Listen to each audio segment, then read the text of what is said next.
அண்ணா விஜய் அண்ணாவுக்கு உங்களுடைய பிறந்த நாளுக்கு எங்களுடைய வாழ்த்துக்கள். எங்களுக்கு வாழ்த்து வயதில்லை, இருந்தாலும் நாங்கள் உங்களை வாழ்த்துறோம். நல்லா இருக்கணும், 100 வருஷம் நல்லா இருக்கணும். அது மட்டும் இல்லை, நீங்கள் ஆட்சி நல்லாட்சி தொடர எங்களுடைய வாழ்த்துக்கள்.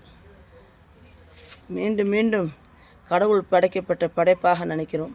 உங்கள் ஆட்சி நல்லாட்சி தொடரட்டும், இந்த நாடு வளரட்டும். அது மட்டும் இல்லை, உங்களுக்கு இன்னும் நிறையா மக்களோட ஆதரவு நிறையா இருக்குது. மீண்டும் மீண்டும் மீண்டும் உங்களை ஒவ்வொரு நாளும் நாங்கள் பிரமிக்கிறோம். உண்மையானுமே இதுமாரி ஒரு நிலைமை, இந்தமாரி ஒரு ஆட்சி ஒரு நாங்கள் எதிர்பார்க்கல. நாங்கள் ரொம்ப சந்தோஷப்படுறோம் அண்ணா. ஏன்னா எங்களுக்கு எப்படி சொல்கிறதுன்னு தெரியல. எனக்கு காலையிலே உங்களுக்கு வாழ்த்து சொல்ல முடியல. காரணம், வியாபாரத்துக்கு போயிட்டேன். அதனால தான் எனக்கு இப்போ தான் நானே நல்லா தூக்கிட்டேன். 2:30 மணி தான் எந்திரிக்கணும். எந்திரிச்சா தான் நாங்கள் வியாபாரத்தை முடிச்சுட்டு வரதுக்கு 3 மணி ஆகும். அதுக்கப்புறம் உங்களுக்கு எங்களால் வாழ்த்து உடனே சொல்ல முடில. சாரி அண்ணா, என் கூட பிறந்த பொறுப்பு நீங்கள், வேறு யாரும் இல்லை. அதனால் எல்லா புகழும் இறைவனுக்கே.